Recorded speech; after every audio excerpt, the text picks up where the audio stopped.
Let me સે, અનાદિકાળના દોષોના બોલને આત્મસત્વના બેટથી ફટકા મારવા, એનું નામ જૈન ક્રિકેટ. જીન શાસનના વિઘ્નોના બોલને આત્મશક્તિના બેટથી ફટકારીને ગુમ કરી દેવા, એનું નામ જૈન ક્રિકેટ. મોહરાજાના બધા જ દાવ પેચોને ફેલ કરીને એને ક્લીન બોલ્ડ કરી દેવો, એનું નામ જૈન ક્રિકેટ. જીન શાસનની એવી ફિલ્ડિંગ ભરવી કે આપણા મનનો બોલ જીનાજ્ઞાની બાઉન્ડ્રીને કદી ક્રોસ ન કરી શકે, આનું નામ જૈન ક્રિકેટ. બાકી જેમાં લીલોતરીની બિનજરૂરી કચ્ચર ઘાણ છે, અનર્થ દંડનું ભયંકર પાપ છે, જીવાતો, અપકાય અને તેવકાયની કતલ છે. જૈન સંઘને એના શુદ્ધ ઉદ્દેશ્યોથી ફંટાવી દેવાનું, જે જાણે અજાણે ષડયંત્ર છે. વાનરની જેમ ચંચળ બનેલી યુવા પેઢીને જે દારૂ પીવડાવવાની પરબ છે.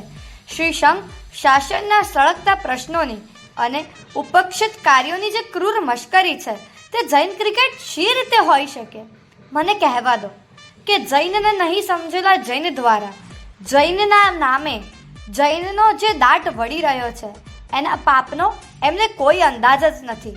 મહાનિષિત સૂત્ર કહે છે, દુનિયાભરના બીજા બધા જ પાપો કરતાંય ઉન્માર્ગ પ્રવર્તનનું પાપ વધી જાય છે.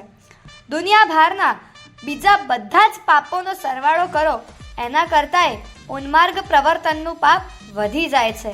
ભાઈ આયોજક, તારે ડૂબવું જ છે તો તું જાણે. પ્લીઝ ડોન્ટ ટચ જૈન સંઘ. આ પાપથી તો તું અનંત કાળે ઉપર નહીં આવી શકે. પ્લીઝ તારી જાત પર આવો જુલમ ન કર.